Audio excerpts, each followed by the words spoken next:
오늘 아침에 저와 여러분들이 함께 나눌 말씀은 구약성경 여호수아 4장 1절부터 3절 그리고 20절부터 24절까지 말씀을 함께 나누겠습니다. 먼저 1절부터 3절까지 말씀 보겠습니다. 그 모든 백성이 요단을 건너가기를 마침에 여호와께서 여호수아에게 말씀하여 이르시되 백성의 각 지파에 한 사람씩 12사람을 택하고 그들에게 명령하여 이르기를 요단 가운데 제사장들의 발이 굳게 선 그곳에서 돌 12를 택하여 그것을 가져다가 오늘 밤 너희가 유숙할 그곳에 두게 하라 하시니라. 20절부터 24절까지 말씀입니다. 여호수아가 요단에서 가져온 그 12돌을 길갈에 세우고 이스라엘 자손들에게 말하여 이르되 후일에 너희의 자손들이 그들의 아버지에게 묻기를 이 돌들은 무슨 뜻이니까 하거든 너희는 너희의 자손들에게 알게 하여 이르기를 이스라엘이 마른 땅을 밟고 이 요단을 건넜음이라.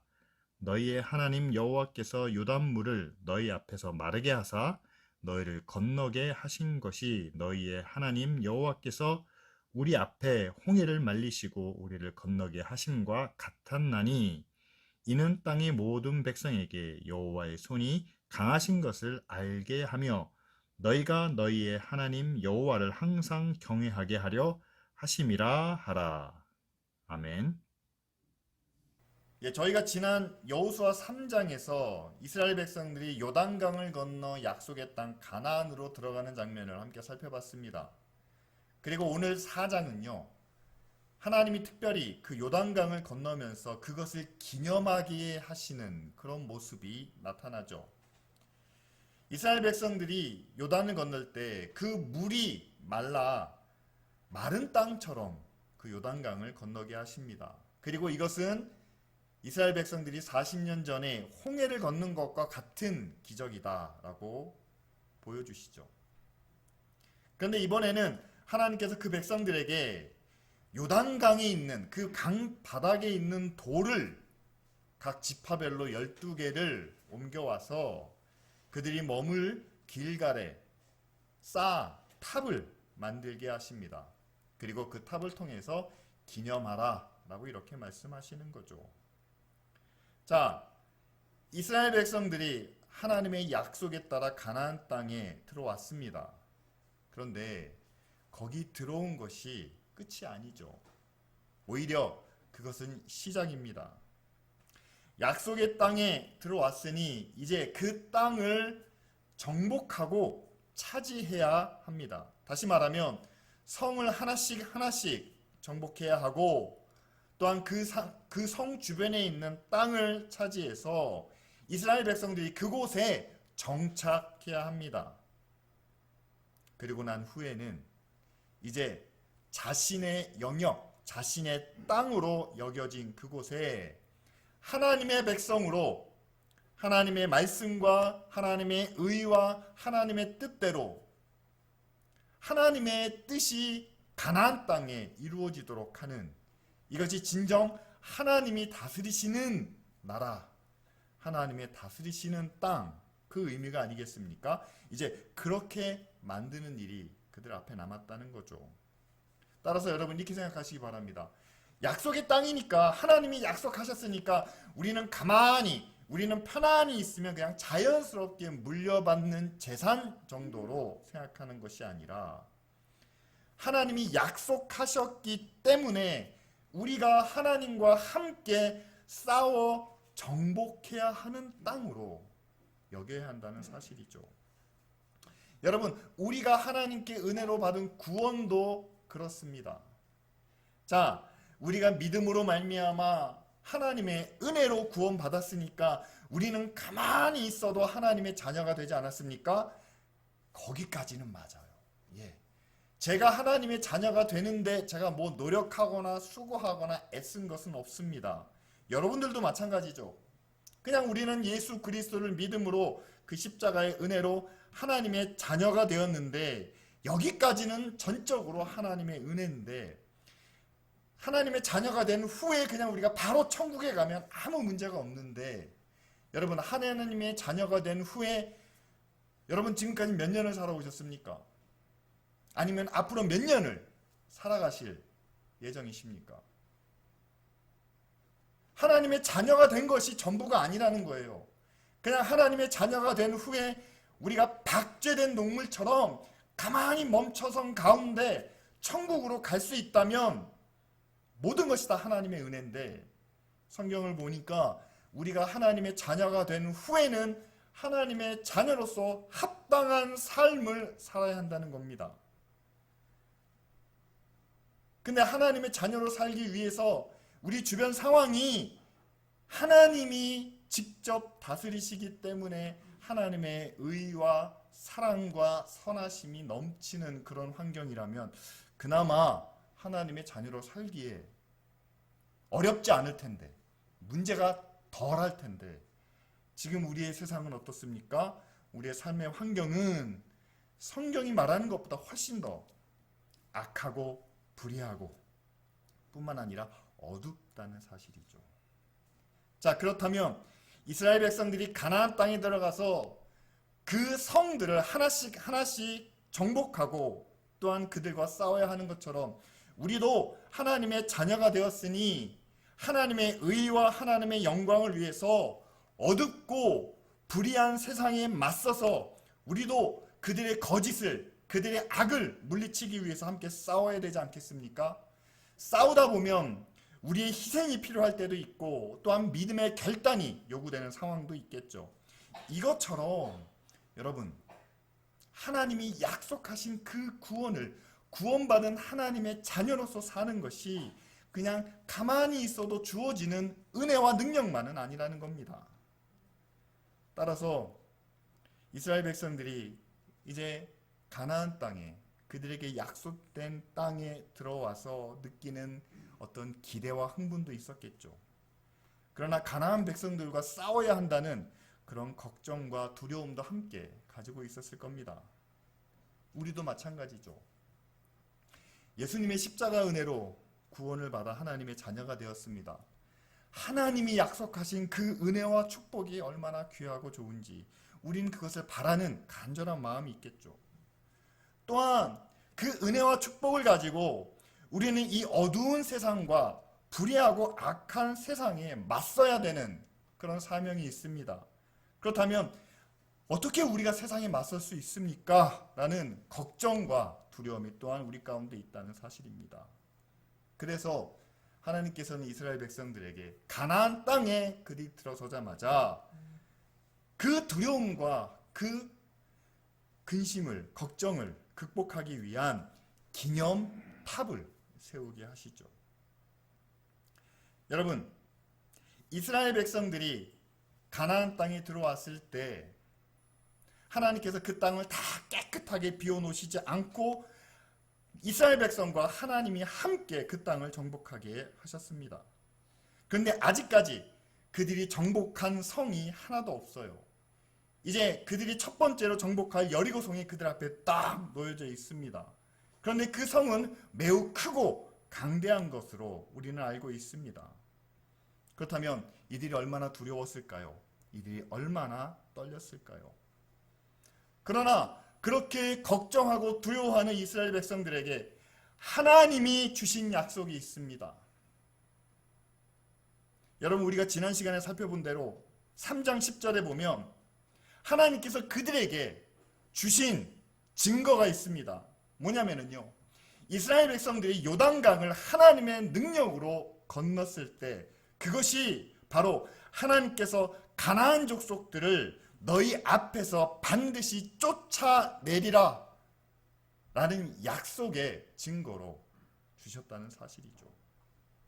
이스라엘 백성들이 요단강을 하나님의 능력으로 건넌 것 그 자체를 통해서 하나님이 이제 가나안 땅에서도 그 족속들과 그 땅에 살고 있는 거민들과 함께 싸울 때 하나님이 그들 앞에서 반드시 쫓아내리라 라는 약속을 증거해 주는 그런 사인으로, 표징으로 요단강을 건너는 그런 사건들을 허락해 주셨다는 겁니다. 따라서 요단강을 우리가 어떻게 건넜느냐라는 것을 반복해서 확인할 수 있도록 이 기념탑을 쌓게 하셨다는 사실이죠. 자, 각 지파별로 한 사람씩 선별해서 이제 강을 건널 때 그 강 바닥에서 돌을 들어 옮기게 하십니다. 그리고 그들이 머무는 길갈에 그것을 하나씩 하나씩 쌓아 올리게 되죠. 자, 그 돌을 바라보며 이스라엘 백성들은 아마 이렇게 생각했을 겁니다. 40년 전에 우리 부모가 홍해를 걸어서 건넜다. 그런데 지금 우리도 요단강을 마른 땅처럼 밟고 건너지 않았느냐. 정말 우리를 구원해내신 하나님은 40년 전이나 지금이나 약속하신 것은 반드시 이루시는 그런 신실하신 하나님이시다 라는 것을 그들이 기억할 수 있었겠죠. 또 한 가지, 이번에는 그들이 가는 길에 언약궤가 가장 앞장을 서고 또한 그 중심을 잡고 있습니다. 언약궤는 하나님이 함께 하신다는 임재의 상징이죠. 따라서 자, 하나님이 함께 하시는 언약궤가 우리와 함께 있으니 이제 이 가나안 땅에서도 하나님이 우리와 함께 하시며 하나님의 약속을 이루시지 않겠느냐. 바로 길갈에 쌓아놓은 이 기념탑은 바로 이런 의미가 있습니다. 여러분 잘 아시는 것처럼 그들이 가나안 땅에 들어갔을 때 요단강을 건너는 것과 같은 그런 기적과 능력이 날마다 나타나진 않았다는 겁니다. 평범한 일상이 훨씬 더 많았습니다. 그러나 그런 일상생활 속에서 그들 앞에 우뚝 서 있는 그 기념탑을 바라보며, 그러나 하나님은 자신이 약속하신 일을 반드시 이루시는 하나님이다. 그리고 그 언약궤가 우리에게 있는 것처럼 하나님은 늘 우리와 함께 하신다는 분명한 증거를, 사인을 그들에게 남겨주셨다는 사실입니다. 여러분, 이스라엘 백성들이 가나안 땅을 정복하기 위해서 이런 능력이, 또한 하나님이 함께 하시는 그것을 기억나게 하는, 기념하게 하는 그런 기념탑이 필요했던 것처럼 지금 저와 여러분들에게도 하나님이 우리를 구원하셨다는, 우리가 믿음 안에서 살 때 하나님이 늘 우리와 함께 동참하신다는 그것을 기억하게 하시고 기념할 만한 그런 기념탑이 우리 모두에게 필요하다는 사실이죠. 그래서 교회들은 일정 기간이 지나면 어떤 기념할 만한 것들을 만들어서 기념탑을 쌓기도 합니다. 특별히 한국교회가 쌓아놓은 기념탑은요, 한국에 공식적으로 최초의 선교사님들이 들어온 곳이 인천 제물포항입니다. 그래서 그곳에 한국 기독교 100주년 기념탑을 세웠습니다. 이 땅에 처음 복음의 씨앗이 뿌려진 곳을 기념하기 위해서 세운 거죠. 그리고 우리나라에 들어와서 헌신하고 또한 마침내 순교하신 많은 선교사님들이 묻혀있는 그 양화진에는요, 100주년 기념교회가 세워져 있습니다. 따라서 복음을 위해서 생명까지, 가정의 식구들까지 모두 다 하나님께 헌신한 그런 분들을 우리가 함께 기념하는 거죠. 지난 교회의 역사, 또한 선교의 역사를 통해서 우리는 그 증거를 기념하고 있습니다. 그러나 그런 것들이 우리에게 감동과 또한 의미를 주기는 하지만 지금 나에게 필요한, 지금 내가 하나님의 믿음, 하나님의 말씀과 하나님의 믿음으로 살 만한 그 능력을 줄 수 있는 그런 기념은 되지 못한다는 거죠. 왜냐하면 여러분, 지금 나와 함께 하시는 하나님은요, 지금 저와 여러분들에게 능력을 주시는 그 하나님은 우리가 어떻게 기억할 수가 있습니까? 우리가 어떻게 기념할 수가 있습니까? 과거 하나님이 내게 베푸신 그 능력의 경험을, 하나님이 여러분들과 여러분들 가정 가운데 나타내신 그 사랑과 은혜의 경험을 우리가 다시 기억할 때만 비로소 맞아, 하나님이 나에게도 그 능력을, 그 은혜를 베푸신다, 우리가 그렇게 받아들일 수 있다는 거죠. 따라서 여러분, 우리는 다시 한번 기억해 봐야만 합니다. 하나님이 저와 여러분들에게 어떤 능력을 통해서 어떤 은혜를 주셔서 우리를 죄와 사망에서 구원해 주셨나요? 그리고 하나님이 어떤 계획과 어떤 기회를 통해서 우리와 늘 함께 하신다는 것을, 특별히 우리가 어렵고 힘들 때 우리가 기도하면, 우리가 부르짖으면 하나님이 들으신다는 것을 경험하게 하셨습니까? 여러분, 우리에게는 반드시 그런 경험과 그런 사건들이 있다는 것을 여러분 꼭 기억해 두시길 바랍니다. 왜냐하면요, 여러분들이 지금 이 자리에 나와서 하나님께 예배하고 있다는 것은 이미 하나님께서 저와 여러분들을 택하여 세상으로부터 구별하여 불러내셨다는 겁니다. 따라서 우리는 이스라엘 백성처럼 이미 홍해를 건넌 사람들이라는 거죠. 뿐만 아니라 우리가 하나님의 자녀라는 것을 너무 당연하게 받아들이고 있다면, 그리고 실제로는 그렇게 살지 못하지만 우리가 하나님의 자녀로 살아야 된다는 것을 우리 마음속에, 우리의 생각 속에 가지고 있다면, 저와 여러분들은 이미 하나님이 약속하신 그 가나안 땅을, 요단을 건너 그 가나안 땅에 이미 들어와 있다는 사실입니다. 그렇다면 이스라엘 백성들이 홍해와 요단강을 건너면서 경험했던 그 하나님의 은혜와 능력을 우리도 이미 경험했다는 거죠. 다만 그 경험이, 그 기억이 우리가 너무 분주한, 빠르게 변하는 세상 가운데 살고 있기 때문에 그 경험을 너무 과거의 일로만 생각하고 또한 우리 기억에서 점점 잊혀지는 것으로 여겨져 왔다는 사실입니다. 그런데 여러분, 정말 이제 지금 우리가 하나님의 자녀로 살아가기 위해서는 그때 나를 하나님의 자녀로 부르신 그 은혜를, 또한 나를 세상에서, 죄악에서 구원해내신 그 능력을 우리가 다시 한번 기억하는, 그래서 이스라엘 백성들이 요단강 강바닥에서 그것을 옮겨서 길갈의 높은 탑으로 쌓아 올린 것처럼 우리도 우리의 의식 밑에 가라앉아 있는 하나님의 은혜의 경험을, 하나님의 능력의 경험을 다시 우리도 우리의 의식 위로 끌어올려 그것을 다시 한번 기억하고 생각하며 기념하는 그런 작업이 우리에게 필요하다는 사실입니다. 사실 저도 오늘 말씀을 준비하면서 특별히 교회를 놓고 우리가 함께 기억해야 할, 또 함께 기념해야 할 것들이 무엇이 있나 한번 생각해 봤습니다. 저희가 2007년 12월에 첫 예배를 드렸죠. 그때 제가 제일 많이 들었던 이야기가, 질문 중에 하나가 혹시 어디서 후원을 받으셨느냐라는 그런 이야기를 많이 들었습니다.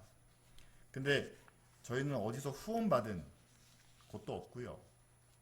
그 다음에 저희는 처음 시작할 때 제가 기억하기로는 4가정이 함께 시작한 것으로 기억을 합니다. 지금 생각해보면 정말 개척하기 불가능한 상황이고 또 그렇게 조건도 좋지 않았다는 거죠.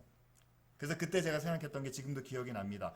우리가 만일 6개월 안에 또 임대료라든가 사례비라든가 이것이 자립적으로 해결되지 못한다면 우리는 문을 닫아야 되는 그런 상황이다라고 생각했던 그 기억이 납니다.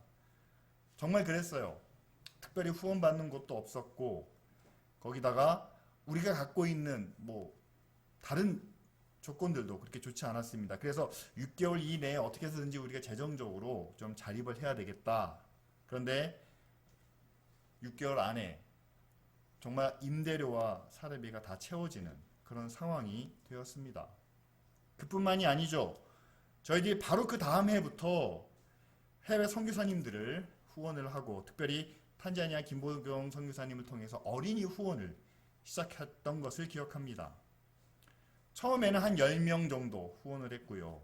그것이 30명에서 60명 점차 늘어나서 저희 교회에서 100명, 또 다른 후원자들을 통해서 100명 해서 총 200명까지 후원했던 그런 사실을 제가 기억을 합니다. 그래서 저희 교회에서는 매월 200만 원씩 탄자니아 어린이 후원을 위해서 송금을 했습니다. 지금 생각하면 어떻습니까? 이건 우리가 할 수 있는 일이 아니죠. 하나님의 은혜고 또 하나님의 능력이라는 것을 고백할 수밖에 없습니다. 물론 중간에 좀 어려운 일이 있어서 우리나라 경제 사정이 안 좋아지니까 후원금이 절반 이하로 줄어들기도 했습니다. 그래서 이 사역도 이제 여기까지인가 보다 생각을 하기도 했는데, 어떻게 인원을 좀 줄여서라도 선교사님이 탄자니아에 계시는 동안은 계속해서 우리가 어린이들을 돕는 후원을 이어가는 게 좋지 않겠나. 그래서 지금까지 저희가 이어오고 있습니다. 여러분, 제가 믿음이 좋아서 아니면 여러분들이 재정적으로 부족함이 없어서 교회가 이 일을 할 수 있었을까요? 아니죠. 저는 믿습니다. 하나님이 하시는 일이 아니라면 여기까지 올 수가 없었습니다. 그래서 결과적으로 여러분, 올해 들어서 저희가 함께 나누는 소식이 있습니다. 탄자니아에서 정말 귀한 소식이 자주 들려오죠. 처음에 후원받았던 그 어린이들이 이제 학교를 졸업하고 성인이 되었다고 합니다. 그리고 그들이 교회의 일꾼으로 자리를 잡고 있다라고 말씀하시죠. 또한 지금도 김복일 선교사님의 헌신과 희생을 통해서 해마다 몇 개씩 새로운 교회 건물이 세워지고 있습니다. 10몇 년 전에 정말 작은 교회로 시작을 했는데요. 지금은 저희가 라면 봉사만 하고 있습니다만 함께 국수도 나누면서 한때는 120명 넘는 어르신들이 찾아오고, 탄자니아의 어린이 후원은 계속되고, 또한 교회 건축도 함께 이루어지고 있습니다. 정말 우리가 꼭 기억해야 될 것이 아닌가 생각합니다. 우리 교회, 기쁜 우리 교회를 통해서 하나님이 이런 능력을 나타내시는구나. 이 일을 할 때만큼은 우리가 하는 것이 아니라 우리와 함께 하시는 하나님이 이루시는구나. 바로 이것이 우리가 바라봐야 될 믿음의 기념탑이 아닌가 그렇게 생각을 합니다. 저는 교회뿐만 아니라 각자 개인에게도 그런 믿음의 기념탑이 있다고 생각합니다. 그냥 제 얘기를 짧게만 말씀을 드릴게요.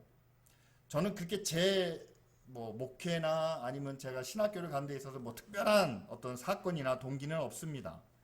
다만 제가 한번 말씀드리고 싶은 것은, 제가 신학교를 졸업하고 98년부터 2004년까지 네팔에서 단기 선교도 하고 영국에서 선교 훈련도 받고 또 미국에서는 장애인 사역을 했습니다. 근데 제가 99년에 영국에서 미국으로 가는 비자를 신청하게 됐어요. 지금 생각하면 이건 안 되는 일입니다. 왜냐하면 미국 비자는 항상 받기가 어렵고 그것도 자기 나라에서만 신청해야 되거든요. 법이 바뀌었어요. 그런데 제가 그때 영국에서 미국 비자를 신청을 했는데 너무 쉽게 비자가 나왔습니다. 거의 한 달도 걸리지 않은 것 같아요. 근데 중요한 것은, 보통 비자 받기 위해서는 대사관에 가서 인터뷰를 해야 되는데 저는 미국 대사관을 가지도 않았습니다. 런던에 있다고 하는데 저는 랭카스터에 있었거든요. 미국 대사관에도 간 적이 없어요. 인터뷰도 물론 안 했습니다. 그냥 우편과 이메일만 주고받으면서 비자를 신청을 했습니다. 나중에 알게 됐는데 저와 같은 신학교에서 공부했던 목사님이 저보다 훨씬 더 조건이나 배경이 좋으세요. 근데 그분도 하와이에 있는 열방대학에 3년간 공부하기 위해서 비자를 신청했는데 그분은 비자를 못 받으셨다라는 얘기를 들었습니다. 그러면서 제가 비자 받은 것에 대해서 되게 신기하게 여기시더라고요. 근데 나중에 알게 됐습니다. 뭐냐면, 제가 비자를 신청할 때 어디를 통해서 신청했냐면은 미국의 동남부에 있는 알라바마주가 있습니다. 거기에 아주 작은 도시는 모빌이라는 도시가 있는데 거기에 라르슈라는 장애인 단체의 자원봉사로 제가 신청을 했습니다. 그런데 거기가 원래 되게 오지예요. 아무도 가지 않는, 그러니까 외국인이라면 그렇게 잘 오지 않는 지역입니다. 그러니까 거기서 장애인을 돕는 자원봉사자가 아무도 오지 않으니까 외국에서 자원봉사를 하겠다고 오는 저를 위해서 제 비자 신청하는데 그 알라바마주의 상원의원의 추천서가 함께 첨부가 된 거예요. 그러니까 그 단체가 상원의원으로부터 받은 추천서가 있습니다. 그것을 제 비자 신청하는데 같이 첨부를 시킨 거죠. 그러니까 영국에서 신청을 했는데 그게 아무런 걸림돌이 없이 그대로 바로 비자가 나오게 되었다는 사실이죠. 그렇게 미국에 갔는데 미국 안에서도 하나님께서 여러 가지 은혜 가운데 인도하시는 그런 경험이 있었습니다. 제가 모빌에만 있었던 게 아니고 필라델피아나 보스턴이나 또 LA까지 여러 군데를 옮겨 다녔습니다. 그런데 이렇게 옮기면서 제가 많은 것을 보고 경험했겠죠. 미국이란 나라가 그렇게 여러분들이 생각하시는 것처럼 그런 꿈의 나라가 아닙니다. 장애인들뿐만 아니라 인종이나 또는 사회적 지위와 계급, 모든 종류의 차별이 존재하는 나라죠. 따라서 제가 그곳에 갔을 때는 제가 차별을 하는 입장이 아니라 차별을 당하는 입장입니다. 따라서 모든 종류의 차별을 직접 당하고 경험하면서 이것을 어떻게 우리가 믿음으로 극복할 수 있는지, 또한 이 차별 가운데 하나님의 의의 기준은 무엇인지, 여러분, 모든 사람은 다 하나님의 피조물이기 때문에 똑같이 존중받고 또 함께 더불어 살아야 된다는 그런 진리를 깨닫게 하셨죠. 그렇습니다. 제가 경험한 믿음의 기념탑은 이런 것들입니다. 그런데 여러분, 저와 마찬가지로 여러분들이 함께 경험하신 그런 하나님의 은혜와 능력의 기념탑이 있다는 사실이죠. 하나님이 여러분들을 위해서 행하신 일들을, 그리고 하나님이 여러분들과 함께 하신다는 것을 나타내시기 위해서 베푸신 은혜와 능력을 꼭 기억해 보시기 바랍니다. 그래서 하나님이 그런 일들을 내게 행하셨기 때문에, 그 은혜를 우리에게 베푸셨기 때문에 우리도 하나님을 위해서 이 세상에서 믿음을 지켜야 되지 않겠느냐. 하나님이 날 위해서 행하신 것만큼 우리도 하나님의 의를 위하여, 하나님의 선하심을 위하여 조금 희생하고 헌신하는 것을 주저해서는 안 되지 않겠느냐. 여러분, 우리의 믿음을 또한 우리의 의를 하나님 앞에서만큼은 당당하게 고백할 수 있는 저와 여러분들이 되길 원합니다.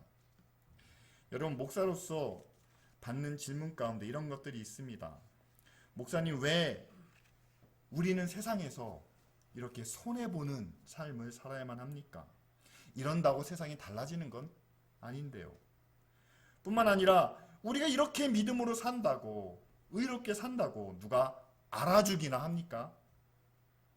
저는 그분들에게 뭐라고 직접 답은 못 드리지만 이 자리를 통해서 여러분들에게 말씀드린다면, 여러분, 우리가 손해보면서 사는 것, 우리가 이렇게 한다고 세상이 변하지 않는 것, 그리고 사람들은 알아주지 않는다는 것, 저도 압니다.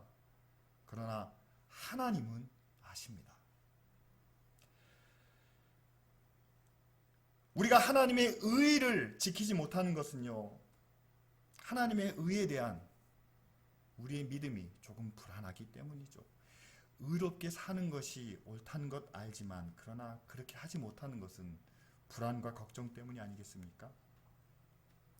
사람들이 알아주지 못해도 하나님은 지켜보신다는 것, 그렇지만 하나님이 아시는 것만으로 내 삶이 변하거나 내 삶이 좋아진다는 그런 믿음과 확신이 없기 때문에 우리는 날마다 주저하고 때로는 넘어지고 때로는 힘겨울 때가 있습니다. 그러나 제가 여러분들에게 꼭 드리고 싶은 말씀은 이겁니다. 여러분, 우리가 세상에서 하나님의 자녀로 사는 것, 의와 사랑을 실천하는 것 아무리 어렵고 힘들어도 하나님이 저와 여러분들에게 주신 말씀은 변하지 않습니다. 하나님의 자녀로서 지켜야 할 의와 사랑은 성경에 기록된 말씀에서 점 하나도 달라지지 않습니다. 비록 세상이 그런 우리를 이해하지 못하고 세상이 우리의 마음을 흔들고 회방할지라도 그런 가운데 살아가는 저와 여러분들을 하나님은 우리의 이름까지, 우리의 모든 것을 꼭 지켜보시고 또한 기억하실 것을 믿습니다. 그리고 저와 여러분들이 이 땅에서 행한 대로 또한 세상에서 우리가 받은 대로 하나님은 갚아 주시리라 저는 믿습니다. 이것이 바로 여러분 우리가 하나님께 과거에 받은 은혜와 능력을 기억하고 그것을 하나의 기념탑으로 삼아 지금 하나님의 자녀로 살아가는 삶을 또한 앞으로 하나님의 의와 하나님의 영광을 위하여 나아갈 그 길을 비추는 진리의 빛으로 우리가 함께 여겨야 되지 않겠습니까? 하나님께서 이스라엘 백성들에게 그 길갈에 세운 탑을 통해서 하나님이 주고자 하시는 하나님이 이루고자 하시는 계획은 24절에 나타납니다. 이 땅의 모든 백성에게 여호와의 손이 강하신 것을 알게 하며 그렇죠. 그 탑을 통해서 하나님의 손이 전혀 약하지 않다는 것을 그들이 알기를 원하셨습니다. 요단강 물을 막을 수 있는 것이 바로 하나님의 손입니다. 그렇다면 그 손이 이제 앞으로 가나안 땅을 정복할 때에도 그 강하신 손이 가나안 부족들과 먼저 싸워서 그들을 쫓아낼 수 있는 그런 능력을 그런 힘을 가지고 계시지 않겠습니까? 따라서 앞으로 이스라엘 백성들이 그 전쟁에 함께 참여할 때에 두려워하거나 흔들리지 않기를 원하셨다는 거죠. 그렇다면 여러분 지금 우리와 함께 하시는 하나님의 손은 어떻습니까? 그 손은 우리를 죄와 사망에서 구원해 주신 손입니다. 예수 그리스도의 십자가의 그 손은 우리를 위해서 못에 찔리기까지 하신 손입니다. 그 손으로 우리의 모든 죄를 사하시고 사망의 권세에서 우리를 생명으로 옮기신 바로 그 손이죠. 여러분, 그 손이라면 지금 우리가 겪고 있는 이 세상의 어둠과 불의와 악한 상황 가운데서 우리를 끝까지 지켜주시는 능력의 손이 되시지 않겠습니까? 뿐만 아니라 우리가 앞으로 겪을 시험과 고난 가운데서 우리의 필요한 것을 채우시고 우리의 부족한 것을 온전케 하시는 그런 은혜의 손이 되시지 않겠습니까? 여러분, 하나님의 손이 우리와 함께 하시는 것을 우리는 믿음의 경험을 통해서 그 기념탑을 통해서 다시 한번 깨닫게 된다는 사실이죠. 여러분, 우리가 지금까지 하나님 안에서 믿음으로 살아온 것, 그리고 앞으로도 하나님의 말씀을 지키기 위해서 살아가기 위해서는 하나님이 저와 여러분들에게 주신 그 능력과 우리와 함께 하신다는 그 경험을 우리는 꼭 기념하며 또한 그것을 지켜 나아가야만 됩니다. 가나안 땅을 정복해야 하는 이스라엘 백성들에게 요단강 그 바닥에 있는 돌을 가져와 탑을 쌓아서 하나님의 손은 강한 능력이 있다는 것을 기억하게 하신 것처럼 이제 우리도 우리의 일상생활 속에서 세상의 불의와 또한 악과 맞서 싸워야만 됩니다. 그렇다면 우리도 하나님의 손이 지금 우리와 함께 하시는 그 손이 우리를 세상의 모든 불의한 것으로 악한 것으로부터 지켜주시고 또한 우리를 보호해 주신다는 확실한 믿음의 증거가 필요하겠죠. 그런데 여러분, 그 하나님의 능력이 또한 하나님의 권세가 우리에게 바르게 기억되어야만 합니다. 과거 우리가 열심히 기도하고 교회를 열심히 섬겼더니 교회가 부흥하고 성장했더라라는 이런 성공과 성장을 능력의 증거로 생각해왔던 때가 있습니다. 뿐만 아니라 은사나 기적을 통해서 교회가 많이 성장했는데 이것이야말로 하나님이 우리와 함께 하시는 증거가 아니냐라고 여겨왔던 때가 있었죠. 그런데 그렇게 기적이 일어나는 능력이 나타나는 부흥과 은사의 시대가 지금은 좀 지나갔습니다. 10년, 20년, 30년이 지난 지금 여러분 우리가 하나님의 능력이라고 하나님의 임재라고 여겼던 그 일들이 지금도 동일하게 하나님의 능력, 하나님의 임재로 여겨져야 되는데 사실 이 부분만큼은 그게 아닌 것 같습니다. 여러분, 부흥과 성장이 하나님의 능력이라면 그들은 그 부흥과 성장을 지금도 유지해야 되는데 많은 교회들이, 성장한 교회들이 교회의 재정비리나 또한 내부적인 갈등과 분열로 점점 무너지는 것을 보고 있습니다. 은사와 기적이 하나님의 임재라면 하나님의 성품이 그 가운데 나타나야 되는데 그 능력을 나타냈던 사역자들이 도덕적인 인격적인 문제로 점차 존경을 잃어가는 그런 모습을 우리는 보게 됩니다. 여러분, 제가 말씀드리고 싶은 건 이겁니다. 하나님이 능력을, 부흥과 성장을 사용하십니다. 하나님이 우리를 통해서 그와 같은 것들을 만들어내십니다. 그런데 그 안에 담겨있는 하나님의 성품을, 하나님의 가치를 우리는 기념해야지 겉으로 드러나는 성장과 부흥과 은사와 기적을 기념해서는 안 된다는 거죠. 하나님이 이 땅에서 하시는 일은 뭡니까? 성경 전체를 살펴보면 이렇습니다. 하나님은 우리를 죄에서 구원하는 일을 하십니다. 그리고 하나님은 우리에게 영원한 생명을 주십니다. 그리고 하나님은 의를 행하십니다. 하나님은 사랑을 하십니다. 그리고 하나님은 우리를 선한 길로 인도하십니다. 이것만큼은 성경 처음부터 끝까지 변함이 없는 모습이죠. 이것이야말로 우리가 기억해야 할 하나님의 일, 하나님의 성품, 그리고 하나님의 가치가 아니겠습니까? 따라서 우리가 이제 하나님과 함께 이스라엘 백성들이 가나안 땅을 정복하는 것처럼 우리가 살아가는 우리의 삶을, 우리의 일상생활을 변화시키고 새롭게 하기 위해서는 하나님의 성품을, 하나님이 하시는 일을, 또한 하나님의 가치를 우리가 믿음의 증거로 삼아 이 기념탑 위에 높이 세워야 되는데 과연 우리가 뭘 기억하고 무엇을 기념해야 될까요? 그렇습니다.